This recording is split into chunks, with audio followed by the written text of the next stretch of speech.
Hi all, welcome back to competitive cracker. അപ്പോൾ ITI level ഒരു എക്സാമാണ് നമ്മുടെ KCB ഇലക്ട്രിസിറ്റി വർക്കർ അല്ലെങ്കിൽ മസ്ദൂർ എന്ന് പറയുന്നത് അല്ലേ. അപ്പോൾ ഇവിടുത്തെ വേക്കൻസീസ് നിങ്ങൾക്ക് അറിയാം, 985 വേക്കൻസി ഉള്ള ഒരു അടിപൊളി പോസ്റ്റാണ്. 15 വർഷങ്ങൾക്ക് ശേഷം വന്നൊരു നോട്ടിഫിക്കേഷനാണ് KCB ഇലക്ട്രിസിറ്റി വർക്കർ എന്ന് പറയുന്നത്. അപ്പോൾ ഞാൻ ഇന്ന് വന്നിട്ടുള്ളത് ഇതിൻ്റെ സിലബസ് ഡിസ്കഷനുമായിട്ടാണ്, അതായത് ടെൻറ്റേറ്റീവ് സിലബസ് ഡിസ്കഷനുമായിട്ടാണ്. അപ്പോൾ നമ്മൾ എന്തൊക്കെയാണ് പഠിക്കേണ്ടത് അല്ലേ, അപ്ലൈ ചെയ്തു. അപ്പോൾ ഈ പോസ്റ്റിലോട്ട് അടിപൊളി ഒരു പോസ്റ്റാണ്. അപ്പോൾ ഇതിനകത്ത് എന്തൊക്കെയാണ്, ഏതൊക്കെ മൊഡ്യൂൾസ് ആണ് നമ്മൾ കൂടുതലായി കോൺസെൻട്രേറ്റ് ചെയ്യേണ്ടത്, ഓരോ മൊഡ്യൂൾസിലും എത്ര മാർക്കാണ് ഡിസ്ട്രിബ്യൂട്ട് ചെയ്തിട്ടുള്ളത് എന്നുള്ള കാര്യങ്ങളൊക്കെ ഡിസ്കസ് ചെയ്യാനാണ് കേട്ടോ ഞാനിന്ന് വന്നിട്ടുള്ളത്. അപ്പോൾ നമുക്ക് ഇതിൻ്റെ കാറ്റഗറി നമ്പറും കാര്യങ്ങളൊക്കെ ഒന്ന് നോട്ട് ചെയ്യാം. അപ്പോൾ കാറ്റഗറി നമ്പർ 21/2026 ആണ് കാറ്റഗറി നമ്പർ. മറക്കാതെ അപ്ലൈ ചെയ്യുക എത്രയും പെട്ടെന്ന് തന്നെ. ലാസ്റ്റ് ഡേറ്റിൽ നാളെയാണ്. നാളേക്ക് വേണ്ടി വെയിറ്റ് ചെയ്യാതെ ഇന്ന് തന്നെ എല്ലാവരും അപ്ലൈ ചെയ്ത് തുടങ്ങുക. ഓക്കെ, നമുക്ക് സിലബസ് ഡിസ്കഷനിലേക്ക് പോവാം. നോക്കിയേ, ഓരോ മൊഡ്യൂളും ടോട്ടൽ 10 മൊഡ്യൂൾസ് ആണ് നമുക്ക് ഈ ഒരു സിലബസ് പ്രകാരം ഉള്ളത്. അപ്പോൾ ഓരോ മൊഡ്യൂളിലും 10 മാർക്ക് വെച്ചിട്ടാണ് സ്പ്ലിറ്റ് ചെയ്തിട്ടുള്ളത് കേട്ടോ. നോക്കി, മാർക്ക് സ്പ്ലിറ്റ് ചെയ്തിട്ടുണ്ട്. അതുപോലെ തന്നെ ഓരോ മൊഡ്യൂളിൽ നിന്നും നമുക്ക് 10 ക്വസ്റ്റ്യൻസ് വരെ വരാൻ ചാൻസ് ഉള്ള ഒരു ഇതാണ്. അപ്പോൾ ഫസ്റ്റ് മൊഡ്യൂൾ നമ്മുടെ ബേസിക് ഇലക്ട്രിസിറ്റി ആണ്. ബേസിക് ഇലക്ട്രിസിറ്റിയിൽ 10 മാർക്ക് നമുക്ക് ഈ ഒരു ക്വസ്റ്റ്യനിന് വരാറുണ്ട്, ഈ ഒരു മൊഡ്യൂളിൽ നിന്ന് വരാറുണ്ട്. അതുപോലെ 10 മാർക്കാണ്, ഈസിയായി സ്കോർ ചെയ്യാൻ പറ്റുന്ന ഒരു മൊഡ്യൂളാണ്. അപ്പോൾ നമ്മൾ വിചാരിക്കും ഇത്രയും മൊഡ്യൂൾസ് ഉണ്ടല്ലോ, അപ്പോൾ ഞാൻ ലാസ്റ്റ് മൊഡ്യൂളിൽ നിന്ന് പഠിച്ചു തുടങ്ങിയാൽ എങ്ങനെ ഇരിക്കുന്നൊക്കെ നമ്മൾ വിചാരിക്കും അല്ലേ. പക്ഷെ നിങ്ങൾ ഓർക്കുക, നമ്മൾ ഫസ്റ്റ്, അതായത് basic electricity, ohm's law, magnetism, alternating current and earthing, ഇത്രയും മൊഡ്യൂൾ പഠിച്ചു കഴിഞ്ഞാൽ തന്നെ നമുക്ക് എന്ത് കിട്ടുമെന്ന് പറഞ്ഞു കഴിഞ്ഞാൽ ഇതിൻ്റെ ഒരു ബേസിക് ഐഡിയ കിട്ടും. ഈ ഒരു ബേസിക് ഐഡിയ വെച്ച് വേണം നമ്മൾ എന്ത് ചെയ്യേണ്ടത് പറഞ്ഞു കഴിഞ്ഞാൽ നമ്മളുടെ മോട്ടേഴ്സ്, ഈ ഭാഗങ്ങളിലുള്ള കാര്യങ്ങൾ പഠിക്കേണ്ടത് കേട്ടോ. ഇത്രയും സാധനങ്ങൾ, അതായത് ഫസ്റ്റ് 4 മൊഡ്യൂൾ പഠിച്ചു കഴിഞ്ഞ ശേഷം മാത്രമേ ബാക്കിയുള്ള, അതായത് DC മെഷീൻ, അതുപോലെ AC motors and single phase and 3 phase, instruments and transformer related ആയിട്ടുള്ള ഇലുമിനേഷൻ ആൻഡ് ബേസിക് ഇലക്ട്രോണിക്സ്, അത് നമുക്ക് പഠിക്കാം, കുഴപ്പമില്ല. ഇലുമിനേഷൻ തിയറി പോർഷൻസ് ആണ്, വളരെ ബേസിക് ആയിട്ടുള്ള കാര്യങ്ങളൊക്കെയാണ്, അത് നമുക്ക് കുഴപ്പമില്ലാതെ പഠിച്ചു പോവാം. പക്ഷേ നിങ്ങൾ ഈ basic electricity, ohm's law, magnetism and alternating current and earthing, ഈ ടോപ്പിക്സ് പഠിച്ചു കഴിഞ്ഞ് നമുക്കൊരു ബേസ് ഉണ്ടായതിന് ശേഷം മാത്രം നിങ്ങൾ എന്ത് നോക്കാമെന്ന് പറഞ്ഞു കഴിഞ്ഞാൽ ഈ ഒരു DC മെഷീനിലോട്ടും AC machine, single phase and 3 ഫേസിലൊക്കെ പോവാം. കാരണം എന്താണെന്ന് പറഞ്ഞു കഴിഞ്ഞാൽ ഇതിൽ വരുന്ന ടെർമിനോളജീസ്, ബേസിക് ടെർമിനോളജീസ് ഒക്കെ ഈ മൊഡ്യൂൾ ബേസിക് ആയിട്ടുള്ള, അതായത് ഈ 4 മൊഡ്യൂളിനെ ബേസ് ചെയ്തിട്ടാണ് ബാക്കിയുള്ള ടെർമിനോളജീസും കാര്യങ്ങളൊക്കെ വരുന്നത്. അപ്പോൾ നമുക്ക് ബേസ് ഇല്ലെങ്കിൽ എന്ത് പറ്റില്ല, മുമ്പോട്ട് പോകാൻ വളരെ ബുദ്ധിമുട്ടായിരിക്കും. അപ്പോൾ ഓരോ മൊഡ്യൂൾസിനും, ഈ 10 മൊഡ്യൂളിനും 10 മാർക്കാണ്. അതേപോലെ തന്നെ ഓരോ മൊഡ്യൂളിനും 10 ക്വസ്റ്റ്യൻസ് വീതമാണ് വരാറുള്ളത്. ഈസി ആയിട്ട് സ്കോർ ചെയ്യാൻ പറ്റുന്ന ഒരു എക്സാം ആണ്. അപ്പോൾ നമുക്ക് ഓരോ മൊഡ്യൂളിലും എന്തൊക്കെയാണ് സ്പെസിഫൈ ചെയ്തിട്ടുള്ളതെന്ന് നോക്കാം. അപ്പോൾ മൊഡ്യൂൾ 1 നോക്കിയേ, നമ്മൾ ബേസിക് ഇലക്ട്രിസിറ്റി ആണ് മൊഡ്യൂൾ 1 വരുന്നത് അല്ലേ. അതിനകത്ത് നോക്കിയേ, ഫണ്ടമെൻ്റൽ ഓഫ് ഇലക്ട്രിസിറ്റി, അതായത് ബേസിക് ആയിട്ടുള്ള conductor, semi conductor, insulator, proton, neutron, electron ഒക്കെ നമ്മൾ ചെറിയ ക്ലാസ്സുകളിൽ പഠിക്കുന്നതാണ്. അത് തന്നെയാണ് ഈ ഒരു ഏരിയയിലും കൂടുതലായിട്ട് വരുന്നത്. ക്ലാസിഫിക്കേഷൻസ് വരുന്നുണ്ട്. ഫ്ലക്സ് ആൻഡ് സോൾഡറിങ് ടെക്നിക്, അതായത് ഫ്ലക്സ് റിലേറ്റഡ് ആയിട്ടുള്ള തിയറി പോർഷൻസ് ആണ്. നമ്മളിപ്പോൾ ഇലക്ട്രീഷ്യൻ ഫ്ലക്സ് അങ്ങനെയുള്ള കാര്യങ്ങളൊക്കെ പഠിച്ചിട്ടുള്ള ITI ലെവൽ ബേസ്ഡ്, അതൊക്കെയാണ്, തിയറിയാണ് കൂടുതലായിട്ട് ആ ഒരു ഏരിയയിൽ നിന്ന് നമ്മൾ ഫോക്കസ് ചെയ്ത് പഠിച്ചു പോകേണ്ടത്. നോക്കി, അടുത്തത് പ്രോപ്പർട്ടീസ് ഓഫ് റെസിസ്റ്റൻസ്, റെസിസ്റ്റൻസിൻ്റെ, അതുപോലെ റെസിസ്റ്റിവിറ്റി എന്താണ്, റെസിസ്റ്റൻസ് എന്താണ് എന്നൊക്കെ നമ്മൾ കുഞ്ഞു ക്ലാസ്സുകളിൽ, അതായത് ബേസ് ആണ്, ഏറ്റവും കൂടുതൽ ബേസിക് ആയിട്ടുള്ള കാര്യങ്ങളാണ്. ഇപ്പോൾ റെസിസ്റ്റൻസ് സീരീസ് ആയി കണക്ട് ചെയ്യുമ്പോൾ എങ്ങനെയാണ്, അങ്ങനെയുള്ള ചെറിയ ചെറിയ കാര്യങ്ങൾ നമ്മൾ നോട്ട് ചെയ്യുക. അതായത് പ്രോബ്ലമാറ്റിക് ആയിട്ട് ചിലപ്പോൾ നമുക്ക് ക്വസ്റ്റ്യൻസ് വരാറുണ്ട്. അതായത് റെസിസ്റ്റൻസ് സീരീസ് ആയി കണക്ട് ചെയ്യുമ്പോഴുള്ള ചെറിയ പ്രോബ്ലം, അതുപോലെ പാരലലായി കണക്ട് ചെയ്യുമ്പോൾ വരുന്നത് എന്തൊക്കെയാണ്, എന്തൊക്കെ ഫാക്ടേഴ്സ് ആണ് റെസിസ്റ്റൻസിനെ ഡിപ്പെൻഡ് ചെയ്യുന്നത് എന്നുള്ള കാര്യങ്ങളൊക്കെയാണ് നമ്മളവിടെ ഫോക്കസ് ചെയ്ത് പഠിച്ചു പോകേണ്ടത് കേട്ടോ. പിന്നെ വരുന്നത് conductor, insulator, semi conductor, classifications of materials എന്ന് പറഞ്ഞിട്ടാണ് വരുന്നത്. കണ്ടക്ടർ എന്താണ്, കണ്ടക്ട് ചെയ്യുന്ന മെറ്റീരിയൽ ആണ് നമുക്കറിയാം അല്ലേ. പിന്നെ സെമി കണ്ടക്ടർ, ഇൻസുലേറ്റേഴ്സ് ഏതൊക്കെയാണ്, ഏതൊക്കെ മെറ്റീരിയൽസ് ആണ് ഇൻസുലേറ്ററിനകത്ത് വരുന്നത്, അങ്ങനെയുള്ള കാര്യങ്ങളൊക്കെയാണ് അവിടെ ഫോക്കസ് ചെയ്യേണ്ടത്. അതുപോലെ അതിൽ വളരെ ഇമ്പോർട്ടൻ്റ് ആയിട്ടുള്ളൊരു കാര്യം എന്താണെന്ന് പറഞ്ഞു കഴിഞ്ഞാൽ ടെമ്പറേച്ചർ കോഎഫിഷ്യൻറ്റ് ഓരോന്നിനെയും നോക്കും. അതായത് കണ്ടക്ടറിൻ്റെ ടെമ്പറേച്ചർ കോഎഫിഷ്യൻറ്റ് എന്താണ്, സെമി കണ്ടക്ടറിൻ്റെ ടെമ്പറേച്ചർ കോഎഫിഷ്യൻ അങ്ങനെയുള്ള കാര്യങ്ങളൊക്കെ ഒന്ന് കോൺസെൻട്രേറ്റ് ചെയ്ത് പഠിച്ചു പോകണം. കാരണം അവിടെ നോക്കി എപ്പോഴും റിപ്പീറ്റഡ് ആയിട്ട് ഇപ്പോൾ ITI ലെവൽ ഇലക്ട്രീഷ്യൻ എക്സാംസ് ഒക്കെ നമ്മൾ നോക്കിക്കഴിഞ്ഞ് കഴിഞ്ഞാൽ ആ ഒരു ഏരിയയിൽ നിന്ന് ഒരുപാട് ക്വസ്റ്റ്യൻസ് കാണാറുണ്ട്. അപ്പോൾ നമ്മൾ എന്ത് ചെയ്യണം, അത് നോക്കി അതായത് പ്രീവിയസ് ഇയർ ക്വസ്റ്റ്യൻസ് നമുക്ക് വർക്കൗട്ട് ചെയ്യുമ്പോൾ മനസ്സിലാക്കാൻ പറ്റും, ഈ ഏരിയയിൽ നിന്നും ഇത്രയും കാര്യങ്ങൾ നമ്മൾ ഫോക്കസ് ചെയ്ത് പഠിച്ചു പോകണം എന്നുള്ള കാര്യങ്ങൾ. അപ്പോൾ അതൊന്ന് നോട്ട് ചെയ്ത് പോവുക കേട്ടോ. പിന്നെ types of wires and cable, അതും ഒരു തിയറി ഭാഗങ്ങൾ തന്നെയാണ്, തിയറി പോർഷൻസ് ആണ്. വളരെ സിമ്പിൾ ആയിട്ട് നമുക്ക് മാർക്ക് സ്കോർ ചെയ്യാൻ പറ്റുന്നതാണ്. അതായത് അണ്ടർഗ്രൗണ്ട് കേബിൾ, അതിൻ്റെ ക്ലാസിഫിക്കേഷൻസ് എന്തൊക്കെയാണ്, ഡിഫറെൻറ്റ് ടൈപ്സ് ഓഫ് ക്ലാസിഫിക്കേഷൻസ് വരും, അതായത് ബേസ്ഡ് ഓൺ ഇൻസുലേഷൻ മെറ്റീരിയൽ, അങ്ങനെയുള്ള കാര്യങ്ങളൊക്കെ ഒന്ന് നോട്ട് ചെയ്ത് പോവുക. വളരെ എളുപ്പമുള്ളതാണ്, നമുക്ക് ഈസി ആയി സ്കോർ ചെയ്യാൻ പറ്റുന്ന ഒരു ഭാഗമാണ് നമ്മളുടെ മൊഡ്യൂൾ 1 എന്ന് പറയുന്നത്. ഓക്കെ, ഇനി നെക്സ്റ്റ് നമുക്ക് മൊഡ്യൂൾ 2 എന്തൊക്കെയാണെന്ന് നോക്കാം. മൊഡ്യൂൾ 2 നോക്കിയേ, ഓംസ് ലോ റിലേറ്റഡ് ആയിട്ടുള്ള കാര്യങ്ങളാണ് അല്ലേ. ഓംസ് ലോ വരുന്നുണ്ട്, അതുപോലെ ലോസ്, ഓംസ് ലോയും ക്രിച്ചോഫ്സ് ലോയും മാത്രമേ അതിനകത്ത് വരുന്നുള്ളൂ കേട്ടോ. ഓംസ് ലോയും ക്രിച്ചോഫ്സ് ലോയും. അപ്പോൾ ഓംസ് ലോ റിലേറ്റഡ് ആയിട്ടുള്ള പ്രോബ്ലംസ് വരാം, ക്രിച്ചോഫ്സ് ലോ റിലേറ്റഡ് ആയിട്ടുള്ള പ്രോബ്ലംസും നമുക്ക് അവിടെ നിന്ന് എക്സ്പെക്റ്റ് ചെയ്യാവുന്നതാണ്. പിന്നെ നോക്കിയേ, effect of variation of temperature on resistance, ഇത് നമ്മൾ മൊഡ്യൂൾ 1 റെസിസ്റ്റൻസിനെ കുറിച്ച് പഠിക്കുമ്പോൾ വരുന്ന ഭാഗം തന്നെയാണ്. നമുക്ക് അതായത് മൊഡ്യൂൾ 2 എന്താണ് ഒരു ടോപ്പിക്കായിട്ട് തന്നിട്ടുണ്ടെന്നേ ഉള്ളൂ. അടുത്ത നോക്കിയാൽ chemical effect of electrical current, അതായത് നമ്മൾ ഇലക്ട്രോളിസിസ്, ഇലക്ട്രോഡ് അങ്ങനെയുള്ള കാര്യങ്ങളൊക്കെ പഠിക്കുന്നില്ലേ, അതായത് ബാറ്ററി റിലേറ്റഡ് ആയിട്ടുള്ള കാര്യങ്ങൾ, അവിടെ വരുന്ന കാര്യങ്ങളാണ് എന്ത്, ഈ chemical effect of electric current എന്ന് പറയുന്ന ഭാഗം. പിന്നെ ലോസ് ഓഫ് റെസിസ്റ്റൻസ് വരുന്നുണ്ട്. മൊഡ്യൂൾ 1 നമ്മൾ റെസിസ്റ്റൻസ് പഠിക്കുമ്പോൾ ഓട്ടോമാറ്റിക്കലായിട്ട് എന്താണ് ഈ കാര്യങ്ങളൊക്കെ നമ്മൾ പഠിച്ചു വരുന്നതാണ് കേട്ടോ. പിന്നെ different types of cells related ആയിട്ടുള്ള കാര്യം, ഇതൊക്കെ എന്താണെന്ന് പറഞ്ഞു കഴിഞ്ഞാൽ തിയറി പോർഷൻസ് ആണ്.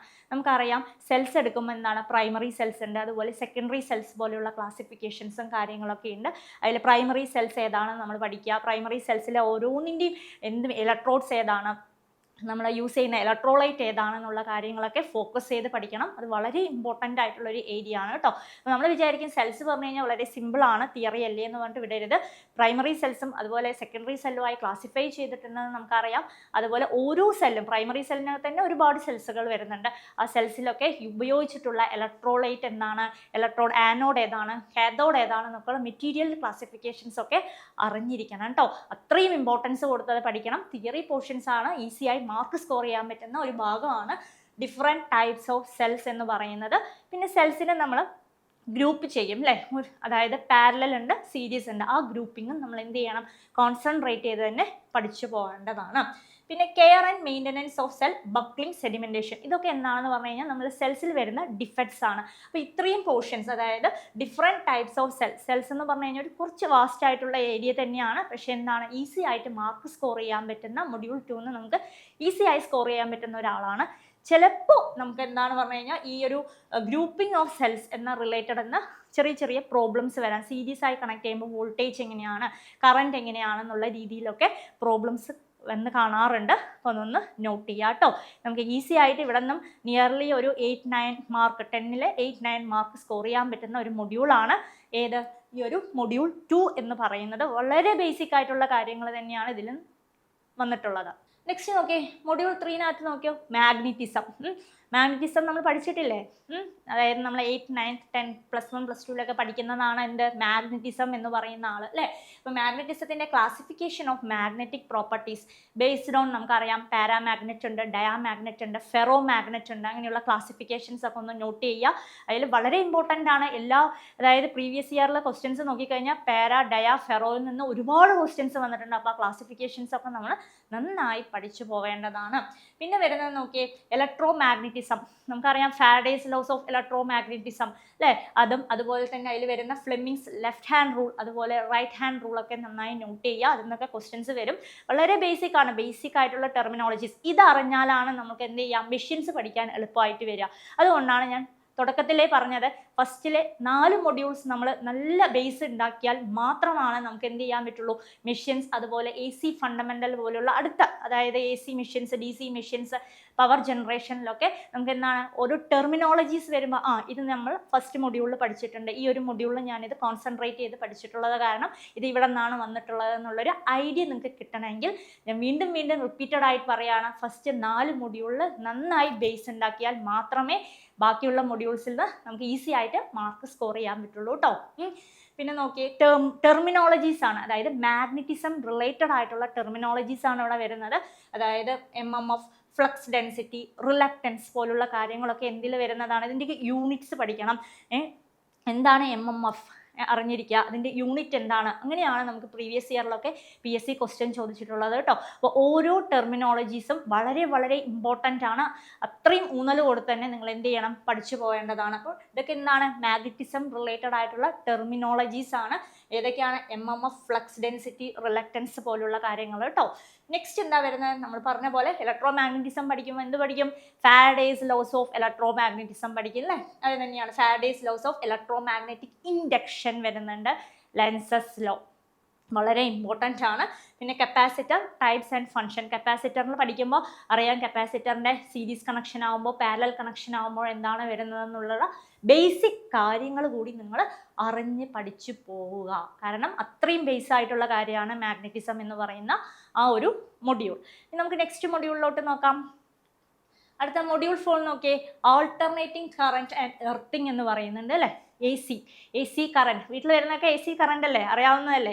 എർത്തിങ് എന്താ, എർത്തിങ് എന്ന് പറയുന്ന ഭാഗം വളരെ തിയറിറ്റിക്കൽ ആയിട്ടുള്ള ഏരിയ ആണ്. അതായത് നമ്മൾ പഠിക്കുമ്പോൾ നോക്കിയേ, ടൈപ്സ് ഓഫ് വയറിംഗ് വരുന്നുണ്ട്. Alternating current, earthing, types of wire both domestic and industrial, grading of cables and wire, current rating, testing of installation by megger. ചെറിയൊരു മൊഡ്യൂളാണ്, പക്ഷേ ഇതിനകത്ത് നമ്മൾ പഠിക്കേണ്ടത് എന്തൊക്കെയാണെന്ന് പറഞ്ഞാൽ കുറേ ടേംസുകളുണ്ട്. അപ്പോൾ AC ആൾട്ടർനേറ്റിംഗ് കറണ്ട് എന്ന് പറയുമ്പോൾ തന്നെ നിങ്ങൾ കൂടുതലായി കോൺസെൻട്രേറ്റ് ചെയ്യേണ്ടത് അവിടെ കുറച്ച് ടെർമിനോളജീസ് ഉണ്ട്. അതായത് പീക്ക് ഫാക്ടർ, ഫോം ഫാക്ടർ എന്നൊക്കെ പറഞ്ഞിട്ട് അതൊക്കെ വളരെ ഇമ്പോർട്ടൻസ് കൊടുത്ത് തന്നെ പഠിക്കണം കേട്ടോ. കാരണം അതിൽ നിന്നൊക്കെ ക്വസ്റ്റ്യൻസ് വരും. വളരെ ചെറിയ ചെറിയ ടെർമിനോളജിയാണ് ആൾട്ടർനേറ്റിംഗ് കറണ്ട് റിലേറ്റഡ് ആയിട്ട്. പക്ഷെ നമ്മൾ എന്ത് ചെയ്യണം, അത്രയും ഇമ്പോർട്ടൻസ് കൊടുത്ത് തന്നെ അത് പഠിക്കുക. എർത്തിങ് പറയുമ്പോഴും നമ്മൾ വിചാരിക്കും എർത്തിങ് ആണല്ലോ, ചെറിയൊരു ടോപ്പിക് ആണല്ലോ എന്ന് പറഞ്ഞ് വിടരുത്. എർത്തിങ്ങിൽ ഡിഫറെൻറ്റ് ടൈപ്സ് ഓഫ് എർത്തിങ് ഉണ്ട്. എന്തൊക്കെ മെറ്റീരിയൽ ആണ് യൂസ് ചെയ്യുന്നത്, ടൈപ്സ് ഓഫ് എർത്തിങ്ങിൽ തന്നെ കുറേ ക്ലാസിഫിക്കേഷൻസ് വരുന്നുണ്ട്. പൈപ്പ് എർത്തിങ്, പ്ലേറ്റ് എർത്തിങ് പോലുള്ള കാര്യങ്ങളൊക്കെ ഉണ്ട്. അപ്പോൾ അതൊക്കെ എന്ത് ചെയ്യണം, അത്രയും ഇമ്പോർട്ടൻസ് കൊടുത്ത് തന്നെ നമ്മൾ പഠിക്കണം. എവിടെയാണ് അത് അപ്ലൈ ചെയ്യുന്നത്, പൈപ്പ് എർത്തിങ് എവിടെയാണ് ചോദിച്ചിട്ടുണ്ട്, പ്ലേറ്റ് എർത്തിങ് അതിൻ്റെയൊക്കെ ഡെപ്ത്ത്, വിഡ്ത്ത്, അങ്ങനെയുള്ള കാര്യങ്ങളൊക്കെ ഡയമെൻഷൻസ് ഒക്കെ പ്രീവിയസ് ഇയർ ക്വസ്റ്റ്യൻ പേപ്പറിൽ ഉണ്ട്. അപ്പോൾ നമ്മൾ എന്ത് ചെയ്യണം, അത്രയും ഇമ്പോർട്ടൻസ് കൊടുത്തിട്ട് വേണം എർത്തിങ് പഠിക്കാൻ. എർത്തിങ്ങിന് ഷുവറാണ് 1 or 2 മാർക്ക് ആ ഒരു ഏരിയയിൽ നിന്ന് നമുക്ക് ഈസി ആയിട്ട് സ്കോർ ചെയ്യാൻ പറ്റുന്നതാണ്. തിയറി പോർഷൻസ് ആണ്. അപ്പോൾ അത്രയും ഇമ്പോർട്ടൻസ് കൊടുത്ത് നമ്മളത് പഠിക്കണം കേട്ടോ. പിന്നെ വരുന്നത് വയറിംഗ് ആണ്. Different types of domestic and industrials wiring വരുന്നുണ്ട്. അതായത് നമ്മൾ ക്ലാസ് കാണുമ്പോൾ മനസ്സിലാക്കാൻ പറ്റും ഏതൊക്കെ ടൈപ്സ് ഓഫ് വയറിംഗ് ആണ് വരുന്നത് എന്നുള്ള കാര്യങ്ങളൊക്കെ. അതും തിയറി തന്നെയാണ്. അത്രയും ഇമ്പോർട്ടൻസ് കൊടുത്ത് പഠിക്കുക. ഈസി ആയിട്ട് നമുക്ക് ഇവിടെ നിന്നും ഒരു 8-9 മാർക്ക് സ്കോർ ചെയ്യാൻ പറ്റുന്ന ഒരു മൊഡ്യൂൾ കൂടിയാണ് AC ഫണ്ടമെൻ്റൽ എന്ന് പറയുന്ന ഭാഗം. ഓക്കെ, നെക്സ്റ്റ് മൊഡ്യൂളാണ് നമ്മുടെ DC മെഷീൻസ് അല്ലേ. DC മെഷീൻസിൽ DC ജനറേറ്റർ ഉണ്ട്, അതുപോലെ തന്നെ DC മോട്ടർ ഉണ്ട്. കൺസ്ട്രക്ഷൻസ് ഒക്കെ രണ്ടിൻ്റെയും സെയിം തന്നെയാണ്, അറിയാലോ. നമ്മൾ ഏതെങ്കിലും ഒന്ന് പഠിച്ചാൽ മതി. DC മോട്ടറിൻ്റെ കൺസ്ട്രക്ഷൻ പഠിച്ചു കഴിഞ്ഞാൽ DC ജനറേറ്റർ സെയിം തന്നെയാണ്. കണ്ടന്റ് ഒക്കെ കാര്യങ്ങളെല്ലാം സെയിം തന്നെയാണ്. പിന്നെ വരുന്നത് അതിൻ്റെ ടൈപ്സ്, ഓരോ ടൈപ്സുകൾ നമ്മൾ നോട്ട് ചെയ്യണം. EMF ഇക്വേഷൻ നോക്കിയ ഡിസ്ക്രിപ്ഷൻ ഓഫ് ഓരോ, അതായത് നമ്മൾ ക്ലാസിഫിക്കേഷൻ പഠിക്കുന്ന ഡിഫറെൻറ്റ് ടൈപ്സ്, അതായത് സീരീസ് എന്താണ്, സീരീസ്, ഷണ്ട്, കോമ്പൗണ്ട് ജനറേറ്ററിൻ്റെ കാര്യങ്ങളൊക്കെ നോട്ട് ചെയ്ത് പോവുക. അതുപോലെ DC മോട്ടറും അതിൻ്റെ ക്ലാസിഫിക്കേഷൻസും, different types of DC motor നമ്മൾ പഠിക്കുന്നുണ്ട്. അതിൻ്റെ ആപ്ലിക്കേഷൻസ് നോക്കുന്നുണ്ട്. പിന്നെ വരുന്നത് DC മോട്ടറിൽ യൂസ് ചെയ്യുന്ന സ്റ്റാർട്ടേഴ്സ് ആണ്. ഓരോ സ്റ്റാർട്ടർ നോക്കിയാൽ 3 point starter, 4 point starter, speed control machines related ആയിട്ടുള്ള കാര്യങ്ങളാണ് നോട്ട് ചെയ്യേണ്ടത്. അപ്പോൾ DC മെഷീൻസ് എന്ന് പറയുമ്പോൾ അതിനകത്ത് എന്താണ്, എല്ലാ കാര്യങ്ങളും നമ്മൾ കവർ ചെയ്ത് തന്നെ പഠിച്ചു പോകണം. ചെറിയൊരു മൊഡ്യൂളാണെന്ന് പറഞ്ഞ് വിടരുത്. എല്ലാത്തിൻ്റെയും ക്ലാസിഫിക്കേഷൻ, ക്യാരക്ടറിസ്റ്റിക്സ് പോലുള്ള കാര്യങ്ങളൊക്കെ ഇതിനകത്ത് വരുന്നുണ്ട്. അതൊക്കെ നമ്മൾ എന്ത് ചെയ്യണം, നന്നായി നോട്ട് ചെയ്ത് പഠിച്ച് പോവേണ്ടതാണ്. കാരണം 10 മാർക്കാണ്. ഓരോ മാർക്കും നമുക്ക് വളരെ ഇമ്പോർട്ടൻ്റ് ആണ്, വിലപ്പെട്ടതാണ്. നമ്മളുടെ റാങ്ക് മേക്കിംഗ് ആണ് അല്ലേ ഓരോ മാർക്സും. അപ്പോൾ അത്രയും ഇമ്പോർട്ടൻസ് കൊടുത്ത് തന്നെ നിങ്ങൾ എന്ത് ചെയ്യുക, പഠിച്ച് പോവുക. ഓക്കെ, നെക്സ്റ്റ് നമ്മളെ AC മോട്ടർ. സാധാരണ സിലബസിൽ നമുക്ക് എന്താ AC മോട്ടറും DC മോട്ടറൊക്കെ ഒരുമിച്ചാണ് കാണാറുള്ളത്. പക്ഷേ ഇതിനകത്ത് എന്താ വരുന്നത്, DC മോട്ടർ തനിയെ 10 മാർക്ക് നമുക്ക് ഈസി ആയിട്ട് സ്കോർ ചെയ്യാൻ വേണ്ടി ഇട്ടിട്ടുണ്ട്. അതുപോലെ തന്നെ നോക്കിയാൽ AC മെഷീൻസിൽ വരുമ്പോൾ AC മോട്ടറിലെ single phase and 3 phase motors പഠിക്കണം. അതുപോലെ AC മോട്ടറിലെ ഡിഫറെൻറ്റ് സ്റ്റാർട്ടേഴ്സ് ആണ്. നമ്മൾ DC മെഷീനിലെ സ്റ്റാർട്ടർ പഠിക്കുന്ന പോലെ തന്നെ AC മെഷീൻസിലും എന്ത് പഠിക്കണം, സ്റ്റാർട്ടേഴ്സ് പഠിക്കണം. അത്രയും ഇമ്പോർട്ടൻസ് കൊടുത്ത് തന്നെ പഠിക്കണം കേട്ടോ. ഏതിലാണ് 3 പോയിന്റ് സ്റ്റാർട്ടർ യൂസ് ചെയ്യുന്നത്, 4 പോയിന്റ് സ്റ്റാർട്ടർ ഏതിലാണ് യൂസ് ചെയ്യുന്നത് എന്നൊക്കെ അറിഞ്ഞിരിക്കാം. മെഷീൻസ്, DC മെഷീൻസിൻ്റെ കേസിൽ, AC മെഷീൻസിൽ വരുമ്പോൾ എന്താണ് star delta starter, DOL starter, auto transformer starter, ഇതിൻ്റെയൊക്കെ അപ്ലിക്കേഷൻസ് നോക്കുക. അതിനൊക്കെ ക്വസ്റ്റ്യൻസ് എന്നും വന്ന് കാണാറുള്ള ഒരു ഏരിയ ആണ്. പിന്നെ വരുന്ന നോക്കിയതാ DOL സ്റ്റാർട്ടറിൻ്റെ star delta slip ring induction motor സ്റ്റാർട്ടേഴ്സും അത്രയും ഇമ്പോർട്ടൻസ് കൊടുത്ത് തന്നെ നമ്മൾ സ്റ്റാർട്ടേഴ്സ് പഠിക്കേണ്ടതാണ്. നെക്സ്റ്റ് നോക്കിയേ AC മോട്ടോർ പാനൽ വയറിങ്ങിൽ എന്തൊക്കെ മെറ്റീരിയൽസ് ആണ് അതിനകത്ത് യൂസ് ചെയ്യുന്നത്. ഇപ്പോൾ ഐസൊലേറ്റേഴ്സ് പോലുള്ള കാര്യങ്ങൾ, MCB പോലുള്ള കാര്യങ്ങൾ അല്ലേ, പ്രൊട്ടക്ഷൻ ഡിവൈസസ് ഒക്കെ ആയിട്ട് നമ്മളതിൽ യൂസ് ചെയ്യാറുണ്ട്. അപ്പോൾ അതൊക്കെ ഒന്ന് നോട്ട് ചെയ്ത് പോവുക. AC മോട്ടോർ പാനൽ വയറിങ് അത്രയും ഇമ്പോർട്ടൻസ് കൊടുത്ത് പഠിക്കുക. തിയറി പോർഷൻസ് ആണ്, നോട്ട് ചെയ്ത് പോവേണ്ടതാണ്. നോക്കി കഴിഞ്ഞാൽ ഫേസ് സീക്വൻസ്, RYB, നമ്മൾ ഫേസ് സീക്വൻസ് റിലേറ്റഡ് ആയിട്ടുള്ള കാര്യങ്ങളൊക്കെ പഠിക്കും. അപ്പോൾ അതൊക്കെ നോട്ട് ചെയ്യുക. ആപ്പിൽ ക്ലാസ് അവൈലബിൾ ആണ്. അപ്പോൾ അത് നോക്കിക്കഴിഞ്ഞ് കഴിഞ്ഞാൽ നിങ്ങൾക്ക് ഓരോ കണ്ടന്റിനും എത്ര ഇമ്പോർട്ടൻസ് കൊടുത്ത് പഠിക്കണമെന്ന് മനസ്സിലാക്കാൻ പറ്റും. അപ്പോൾ നോക്കി AC മോട്ടറിൽ സിംഗിൾ ഫേസും 3 ഫേസും നോക്കുക, സ്റ്റാർട്ടേഴ്സ് നോക്കുക. ഓരോ സ്റ്റാർട്ടറും വളരെ ഇമ്പോർട്ടൻസ് കൊടുത്ത് പഠിക്കേണ്ടതാണ്. DOL starter, star delta, slip ring induction motor starter ഒക്കെ കേട്ടോ. നെക്സ്റ്റ് നോക്കിയേ മൊഡ്യൂൾ 7, അതായത് മെഷറിംഗ് ഇൻസ്ട്രുമെൻറ്റ്സ് ആൻഡ് ട്രാൻസ്ഫോമർ ആണ്. അപ്പോൾ ഇൻസ്ട്രുമെൻറ്റ്സ് നമ്മൾ യൂസ് ചെയ്യല്ലേ, മെഷർ ചെയ്യാൻ വോൾട്ട്മീറ്റർ, അമ്മീറ്റർ, ഇതൊക്കെ നമ്മൾ എന്താണ്, മൾട്ടിമീറ്റർ ഒക്കെ എന്താണ് മെഷർ ചെയ്യാൻ, കറണ്ട് വോൾട്ടേജ് ഒക്കെ മെഷർ ചെയ്യുന്ന ഇൻസ്ട്രുമെൻറ്റ്സ് ആണ് നമുക്കറിയാം. അപ്പോൾ എന്തൊക്കെ ഇൻസ്ട്രുമെൻറ്റ്സ് ആണ് നമ്മൾ യൂസ് ചെയ്യുന്നത്, അതിൽ യൂസ് ചെയ്യുന്ന നോക്കിയാൽ measuring instrument, indicating type and deflecting type instruments ഏതൊക്കെയാണ്, ക്ലാസിഫിക്കേഷൻസ് ആണ് കേട്ടോ കൂടുതലായിട്ട് അതിനകത്ത് വന്നിട്ടുള്ളത്. പിന്നെ ടോർക്കുകൾ, controlling torque, deflecting torque, damping torque, അങ്ങനെ ഡിഫറെൻറ്റ് ടോർക്സുകളുണ്ട്. വളരെ സിമ്പിളായിട്ട് സ്കോർ ചെയ്യാൻ പറ്റുന്ന ഒരു ഏരിയ ആണ്. അവിടെ യൂസ് ചെയ്യുന്നത് ഏത് ടോർക്കാണ്, ഏത് മെറ്റീരിയൽ ആണെന്നൊക്കെ ഒന്ന് അറിഞ്ഞ് പഠിച്ചു പോവുക. നെക്സ്റ്റ് വരുന്നത് ബേസിക് പ്രിൻസിപ്പിൾ ഓഫ് ട്രാൻസ്ഫോമർ. നമ്മൾ മെഷീൻസ് പഠിച്ച പോലെ തന്നെ, നമ്മൾ AC മെഷീൻസ്, DC മെഷീൻസ് പഠിച്ച പോലെ തന്നെ ഇവിടെ എന്ത് പഠിക്കണം, നമ്മൾ ട്രാൻസ്ഫോമറിൻ്റെ എല്ലാ കാര്യങ്ങളും നോട്ട് ചെയ്ത് പോകണം. ട്രാൻസ്ഫോമർ എന്താണ്, ട്രാൻസ്ഫോമറിൻ്റെ പ്രിൻസിപ്പിൾ ഏതാണ്, EMF ഇക്വേഷൻ ഓഫ് ട്രാൻസ്ഫോമർ എന്താണ്, അതുപോലെ parallel operation of transformer, then cooling protective device, ട്രാൻസ്ഫോമറിൽ യൂസ് ചെയ്യുന്ന പ്രൊട്ടക്റ്റീവ് ഡിവൈസ് ഏതൊക്കെയാണ്, കൂളിങ്ങിനായി ഉപയോഗിക്കുന്നത് ഏതൊക്കെയാണ്, അതൊക്കെ തിയറി തന്നെയാണ് കേട്ടോ. പക്ഷേ എന്താണ്, അത്രയും ഇമ്പോർട്ടൻസ് കൊടുത്ത് തന്നെ നമ്മൾ എന്ത് ചെയ്യണം, ഇതെല്ലാം പഠിക്കണം.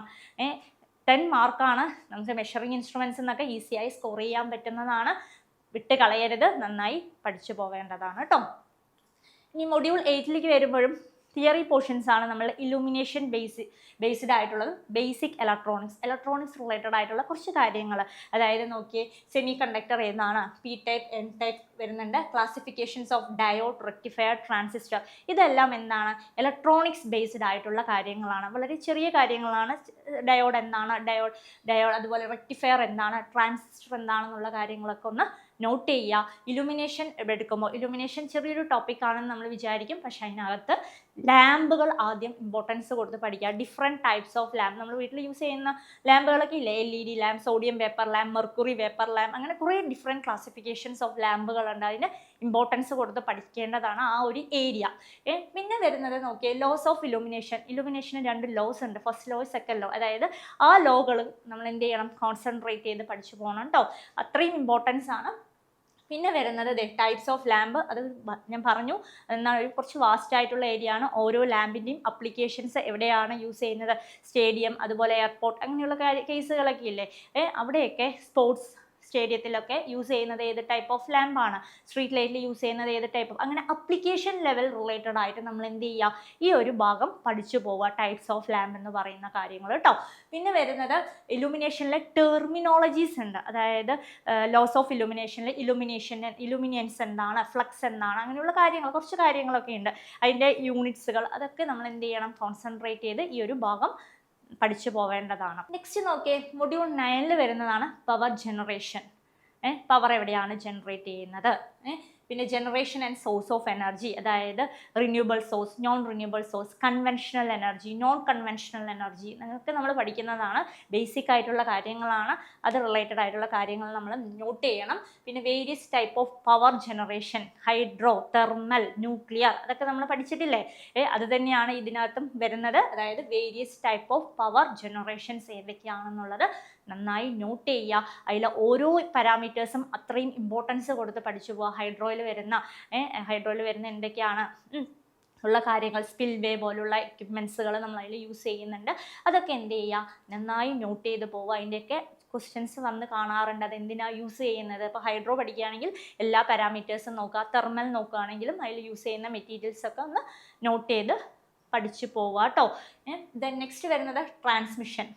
നമുക്കറിയാം ട്രാൻസ്മിഷൻ ആൻഡ് ഡിസ്ട്രിബ്യൂഷൻ വരുന്നതും എന്തിനകത്താണ്, ഇത് രണ്ടും കൂടി, അതായത് പവർ ജനറേഷനും ട്രാൻസ്മിഷനും ഒക്കെ എന്താണ് ഏകദേശം കണ്ടന്റ് എല്ലാം ഒരേപോലെ തന്നെയാണ് വരുന്നത്. അപ്പോൾ ട്രാൻസ്മിഷൻ എടുക്കുമ്പോൾ നമ്മൾ എങ്ങനെയാണ് ട്രാൻസ്മിറ്റ് ചെയ്യുന്നത്, ഓവർ ഹെഡിലൂടെയാണോ അണ്ടർഗ്രൗണ്ട് ട്രാൻസ്മിഷൻ ആണോ എന്നുള്ള കാര്യങ്ങളൊക്കെ ഒന്ന് നോട്ട് ചെയ്യാം. അതുപോലെ comparison of AC and BC transmission, AC ട്രാൻസ്മിഷനിൽ എന്തൊക്കെയാണ് പ്രോബ്ലംസ് വരുന്നത്. ഇപ്പോൾ നമ്മൾ കൊറോണ എഫക്റ്റ്, സ്കിൻ എഫക്റ്റ് എന്നൊക്കെ പറഞ്ഞ കുറേ കാര്യങ്ങൾ അതിനകത്ത് വരുന്നുണ്ട്.